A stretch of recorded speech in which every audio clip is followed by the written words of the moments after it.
నమస్తే sir. Sir ఏమంటారు sir? అంటే కామెంట్స్ ప్రజలు మాట్లాడితే ఒకలాగా ఉంటుంది కామన్ గాను. ప్రతిపక్షం ఎప్పుడు రియాక్ట్ అవ్వాలో అప్పుడు రియాక్ట్ అవ్వకుండా ఎప్పుడు పడితే అప్పుడు ఇలాంటి కీలక సమయాల్లోనే ఈ రకంగా రియాక్ట్ అవ్వడం అనే దాన్ని మీరు ఏమంటారు? అంటే లైక్ పేర్ని నాని గారు మాట్లాడారు. ఇప్పుడు ఆయనదే వీడియో వైరల్ అవుతూ ఉంది. శౌర్య గారు, నేను నిన్నటి నుంచి కొంతమంది ఫంక్షన్స్కి వెళ్ళినప్పుడు కూడా ఒకసారి మాట్లాడుతుంటే ప్రజలు సానుకూలంగానే స్పందిస్తున్నారు. మోదీ గారు విజ్ఞప్తి చేశారు, ఎక్కడ వీలైతే అక్కడ తగ్గించుకోమంటున్నారు, అంతే కదా. సో మనకు వీలైనంత వరకు కొంత తగ్గించుకునే ప్రయత్నం చేద్దాం అంటున్నారు. అయితే ఈ రోజు పేరు నాని గారి కామెంట్స్, ఆయన ఏమంటారంటే విదేశాలకు వెళ్ళొద్దంటున్నారు, బంగారం కొనొద్దంటున్నారు, పెట్రోల్ డీజిల్ తగ్గించేయమంటున్నారు. మోడీ గారు మీరు కూడా బస్సుల్లోను ట్రైన్లోను తిరగచ్చు కదా అని చెప్పి అంటున్నారు. నేను అటువంటి కామెంట్స్ చేసే వ్యక్తులకి నేను చెప్పేది ఒకటే, ఈరోజు ప్రధానమంత్రి నరేంద్ర మోడీ గారు 25 సంవత్సరాలుగా నిర్విరామంగా ముఖ్యమంత్రిగా, గుజరాత్ ముఖ్యమంత్రిగా, 12 ఏళ్ళుగా దేశ ప్రధానమంత్రిగా ఒక్క రోజు కూడా సెలవు తీసుకోకుండా నిస్వార్థంగా ప్రతి శ్వాస దేశం కోసం, ప్రతి కణం పేద ప్రజల సంక్షేమం కోసం పనిచేస్తున్న వ్యక్తి. తనకంటూ కుటుంబం లేదు. దేశమే 140 కోట్ల ప్రజలే తన కుటుంబంగా భావించేటువంటి ఒక యోగి. ఏ రకంగా ఆ నరేంద్రుడు, స్వామి వివేకానందుడు, ఆ నరేంద్రుడు దేశానికి సేవ చేసి దేశాన్ని నిద్రాన్న వ్యవస్థలో ఉన్నటువంటి సమాజాన్ని నిద్రలేపాడు. ఆ రకంగా ఈ నరేంద్రుడు ఏదైతే భారతదేశాన్ని యొక్క సంపూర్ణ అభివృద్ధి కోసం, సంక్షేమం కోసం, భారతదేశాన్ని ఉన్నతంగా తీసుకెళ్లాలని చెప్పి అనుక్షణం పనిచేస్తున్నారు. ఆయనకి ఈ రోజు వరకు ఒక కారు లేదే, ఒక బైక్ లేదే, ఒక సెంటు భూమి లేదు ఆయన పేరు మీద. ఆయనకి ఎన్నికల ఫీడ్బ్యాక్ చూడండి, 2.8 కోట్లు 3 కోట్లు క్యాష్ బ్యాంక్ ఖాతాల్లో ఎఫ్డీల్లో ఉంది. అది ఎక్కడి నుంచి వచ్చింది? ఆయన ముఖ్యమంత్రిగా గుజరాత్ లో చేసినప్పుడు, 12 ఏళ్ల పాటు చేసినప్పుడు, ప్రధానమంత్రిగా ఢిల్లీకి వచ్చే ముందు ఆయన డబ్బులన్నీ తీసేసి ఆ రాష్ట్రంలో ఉన్నటువంటి బాలికల చదువు కోసం ఒక పథకం ఉంది, ఆ పథకానికి ఇచ్చేసారు డబ్బు. ఇప్పుడు డబ్బులు ఎక్కడ తెలుసా? దేశ ప్రధానమంత్రిగా సంవత్సరానికి 25 లక్షల జీతం వస్తుంది. ఆ జీతం డబ్బులు ఆయనకి అనేక మంది గిఫ్ట్లు ఇస్తుంటారు. నిన్న హైదరాబాద్ వచ్చారు, హైదరాబాద్ లో కూడా ముఖ్యమంత్రి గారు ఇచ్చారు, అలాగే చంద్రబాబు నాయుడు గారికి గిఫ్ట్లు ఇచ్చారు. అవన్నీ ఆక్షన్ చేసేసి ఒక వెబ్సైట్ మీద ఆక్షన్, ఆ డబ్బులని పేద బాలికల యొక్క సంక్షేమం కోసం, వాళ్ళ చదువు కోసం దానం చేస్తుంటారు. ఆయన ఒక్క రూపాయి కూడా ఆయన కోసం పెట్టుకోరు. ఈ విషయాలు ఈ నాయకులకు కానీ లేకపోతే వీళ్ళు ఎవరికి తెలియదా అండి? అదే చెప్తున్నాను, ఎందుకంటే వీళ్ళు వేల కోట్లు సంపాదించేసినటువంటి ఇటువంటి వ్యక్తులు. పేరు నాని గారు ఏం చేశారంటే వాళ్ళ ప్రభుత్వ హయాంలో ఏది రేషన్ బియ్యం స్టోర్ చేయడానికి కాంట్రాక్ట్, వాళ్ళ ప్రభుత్వం నుంచి ఆయన కాంట్రాక్ట్ తీసుకుని ఆ భార్య పేరు మీద ఆ గోడౌన్ పెట్టి పందికొక్కుల బియ్యం తినేసి డబ్బులు కోట్లు మింగేశారు. కోట్లు మింగేసిన బ్యాచ్ కి పేదల గురించి, ప్రధానమంత్రి నరేంద్ర మోడీ గారి గురించి ఏం తెలుస్తుందండి? పేరు నానికి ఎందుకు బాధ వచ్చిందో నాకు అర్థం కాదు. ఒకటే బాధ, వాళ్ళ నేత ఈ రోజు యూరప్ ట్రిప్ లో హుషారుగా భార్య పిల్లలతో హుషారుగా తిరుగుతాడు ఆయన నేత. పాపం ఆయన కష్టపడి సిబిఐ కోర్టు నుంచి పర్మిషన్ తెచ్చుకుని, అయ్యా నేను మళ్ళీ వస్తాను, పారిపోను అని చెప్పి అభ్యర్థి సిబిఐ కోర్టు పర్మిషన్ తెచ్చుకుని ఆయన వెళ్తే మోడీ గారు వెళ్ళొద్దంటున్నారని చెప్పి బాధ. ఈ దొంగ తప్పితే వాళ్ళ నేత ఏమో వేల కోట్లు కుంభకోణం చేస్తారా? ఏది వాళ్ళ నాన్న ముఖ్యమంత్రి అయినా కుంభకోణం చేసే బ్యాచ్ వాళ్ళు. వాళ్ళ బ్యాచ్ ఈ రోజు నరేంద్ర మోడీ గారి మీద కామెంట్ చేసే నైతిక హక్కు అర్హత ఉందా అండి వాళ్ళకి? ప్రధానమంత్రి నరేంద్ర మోడీ గారు ముఖ్యమంత్రిగా ఉన్నప్పుడు ఆ గుజరాత్ రాష్ట్ర బస్సులనే చాలా సందర్భాలు సుధీర్ గ్రామానికి వెళ్ళే సందర్భాలు ఉన్నాయి. అలాగే ప్రధానమంత్రి అయ్యాక కూడా ఢిల్లీ మెట్రోలో కావచ్చు, ముంబై మెట్రోలో కావచ్చు, బెంగళూరు మెట్రోలో కావచ్చు, మేరట్ మెట్రోలో కావచ్చు ప్రయాణించే సందర్భాలు ఉన్నాయి. అలాగే వందే భారత్ ట్రైన్ లో ప్రయాణించే సందర్భాలు ఉన్నాయి, బస్సులో ఎలక్ట్రిక్ బస్సులో ప్రయాణించే సందర్భాలు ఉన్నాయి. నేను అడుగుతున్నా నాని గారు మిమ్మల్ని, ఈ దేశంలో ఇద్దరు ప్రధానమంత్రి ఉండగా తప్పబడ్డారు. లాల్ బహదూర్ శాస్త్రి గారు, ఇందిరాగాంధీ గారు. మాజీ ప్రధాని రాజీవ్ గాంధీ గారు శ్రీపరంబదుల్లో చంపబడ్డారు. ఈ రోజు నరేంద్ర మోడీ గారి మీద అనేకమైన థ్రెట్స్, ఇది బాంబ్ థ్రెట్లు, ఇది బీహార్ లో మనం చూసే బాంబే పేల్చారు ఆయన ఉన్న సభలో.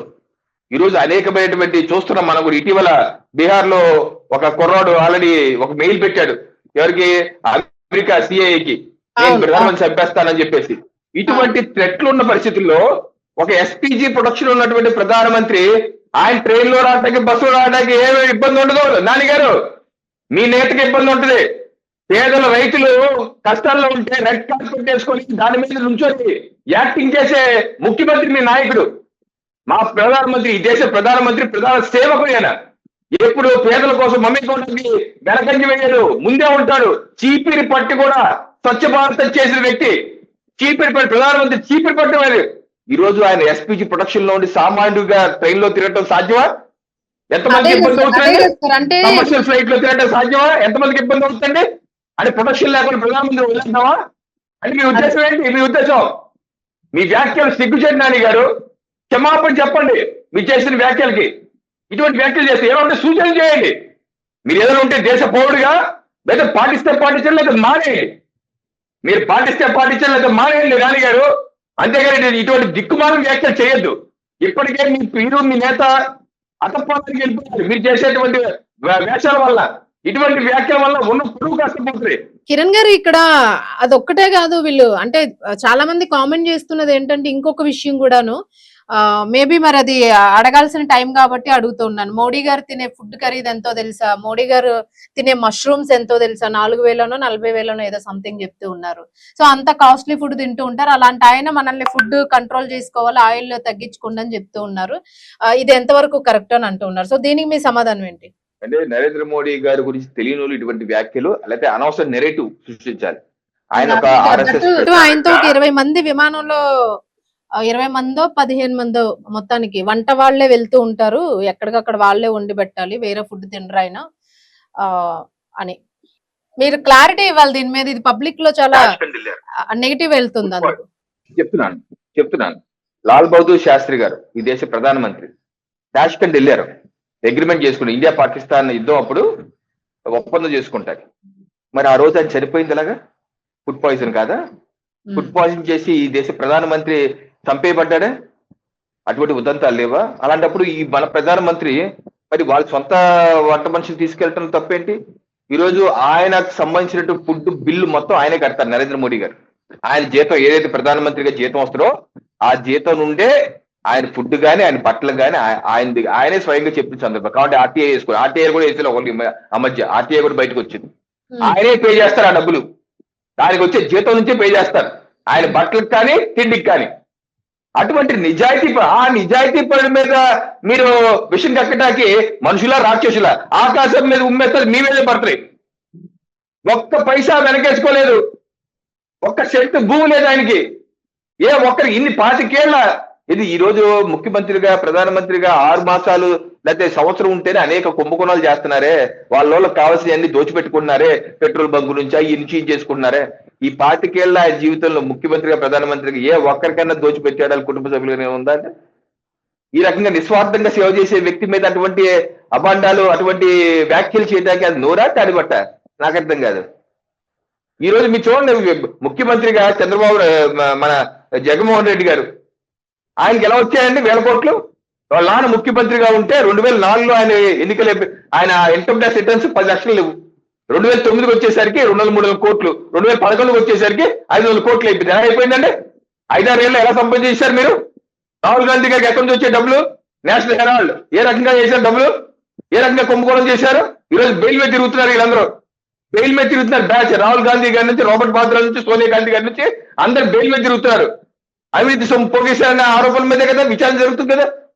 సో ఇటువంటి మీ మీద అన్ని మచ్చలు పెట్టుకుని ఎదుటి వాళ్ళ మీద ఇప్పుడు ఈ రోజు నరేంద్ర మోడీ గారు ఒక సూచన చేశారు. సూచన చేస్తే పాటిస్తే పాటించండి, లేకపోతే లేదు. 140 కోట్ల ప్రజలు ఉన్నారు. 140 కోట్ల ప్రజల్లో చాలా వరకు మహిళలు చాలా పాజిటివ్ గా స్పందిస్తున్నారు. చాలా మంది ప్రజలు చాలా పాజిటివ్ గా స్పందిస్తారు. తప్పనిసరిగా దేశ శ్రేయస్సు కోసం అందరూ కలిసికట్టుగా పనిచేస్తారు. కొంతమంది చేయరు. కాంగ్రెస్ బ్యాచ్, వైసీపీ బ్యాచ్ చేయకపోవచ్చు, నాయకులు చేయకపోవచ్చు. అంటే ఈ దేశాన్ని ఇంకా ముందుకెళ్లాలని తప్పించే భరత మాత ముద్దు బిడ్డలు చాలా మంది ఉన్నారు. అటువంటి వ్యక్తులు తప్పనిసరిగా పాటిస్తారు. ఈ దేశంలో ఈ దేశం పైకి మనం ఏం తప్పు చేయకుండా ప్రపంచ దేశాల్లో సృష్టించబడ్డ సమస్య ఈ రోజు మన మీదకి వస్తుంది. ఈ రోజు మనం బాగానే ఉన్నాం కదా. ఈ రోజుకి ఏ ఇబ్బంది లేదు. ఈ రోజుకి ఏ ఇబ్బంది లేదు. పెట్రోల్ డీజిల్ ప్రాబ్లం లేదు. సంక్షేమ పథకం అలాగే నడుస్తుంది. ఎక్కడ ఇబ్బంది లేదు. ఎక్కడ అద్భుతంగా ఉన్నాయి. ఏ జీతం ఆగట్లేదు, ఏ కాంట్రాక్ట్ వర్క్ ఆగట్లేదు. భవిష్యత్తులో రాబోయే సమస్యలు వస్తే ముందు జాగ్రత్తగా ఉండాలని చెప్తుంటూ తప్ప నేను అడుగుతున్నాను. అవును, ఎగ్జాక్ట్లీ.